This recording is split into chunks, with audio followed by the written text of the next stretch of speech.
Well, Matt, did you get everything you wanted for Christmas? I always get everything I wanted. Listen, and my dad always used to say this as well. He said, you know, if it's a time with your kids, that's most important. And it's become that now. I don't need anything. You don't need anything. You guys too have the gift of family? Yeah, that's all you need. That's all I you didn't need. have any heat, but I had family. I know. Chrissy said there. You're quite called, Christy. I know. Jeez, And we were joking, I've got a generator, and we right. did, but I mean, still, it was still. What a mess. And guys, we're through it, thank goodness. I mean, I mean, that got rough for so many people. The power outages was a scary part, and the fact that we had the bitter cold air on top of that, I mean, that wasn't a good combination. So hopefully everyone's power's back on, you're settled in, and the good news is, we're going to start to thaw out. The bad news is we've got a lot of deep freeze, right? And we've got a little bit of time to get out of this.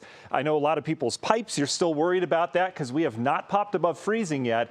And until we do, we're still going to have that risk of, you know, the frozen pipes and all that good stuff. You know, you think after this storm system, we would be somewhere near average in terms of snowfall. Not the case. Look, we're still below average. Cleveland, we averaged 14 inches by now. We've only had 6. We didn't get a lot of snow from this system. We weren't expecting a lot of snow from this system, but we're still below average in Akron. And then Erie, the telltale sign of our lake effect, how that's been doing is right near average. I mentioned earlier in the broadcast, Buffalo sitting at 100 inches. This is the snowiest start to their season. They average, I think, 97 in a complete season, so they're already above average, and we just started winter, folks. It has been wild for a lot of folks across the country. Right now, we're starting to thaw out. As I mentioned, we're not above freezing yet, but we're in the upper 20s to near 30 degrees. We've got a nice southwest wind that's helping us to get there. But remember, that cold went all the way down towards the Gulf Coast, so it's got to go way down south and bring that warm air up toward the north. There's not a whole lot of warm air coming in right now, but we are moderating a little bit. If you're heading out this evening, we're talking wind chill values, generally in the teens and 20s, coldest out towards the west, but we're used to this compared to where we've been. I mentioned that warming. Look at the country right now. Anything in red means you're warmer than 24 hours ago. So we've got a nice warm up. I mean, we could only go up from where we've been, but we've got a nice warm up, not just here, but out towards the plain states. That's all being fueled by that southerly wind that's meeting up with a storm system out towards the west. Now, whenever we're active in the east, it tends to be quiet out west. So remember how active it was in the fall. They got all that mountain snow and rain. It went quiet out there this week as we enjoyed that big old storm system and the active weather.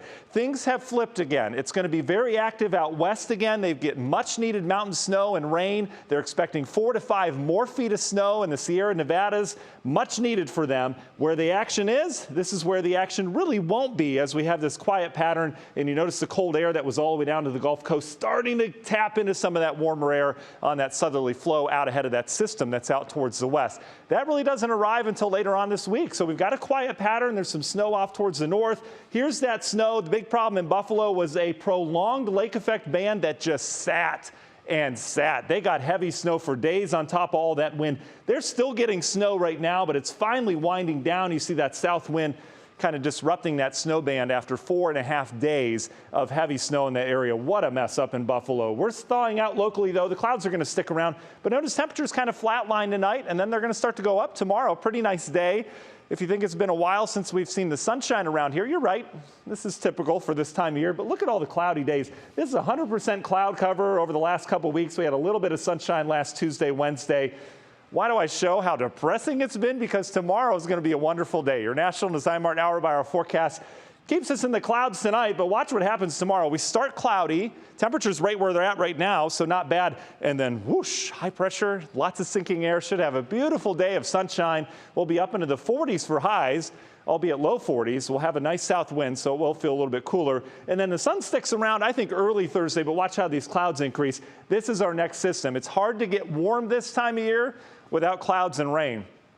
Car probably looks like a big salt mine. Well, you've got some good days ahead. I think tomorrow's a good day to get the car washed, add the wax. Thursday, you can get the car washed, don't add the wax. Then by Friday, we're locked into the rain again.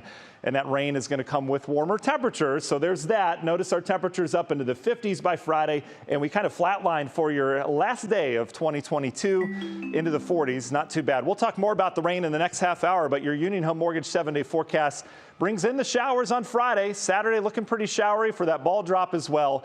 But then look at the temperatures spiking next week. Again, we'll explain why we're expecting 60 next Tuesday as we look to the extended forecast coming up, guys. I'm so confused. She says she's confused. Oh, you shouldn't be. I hate when you're confused after my forecast. It's not because of it's not because of you, Matt. I'll give you the cliff notes. It's Mother Nature. I want that too. Mother Nature. Well, that too. We'll check back in a bit, Matt. Thank you.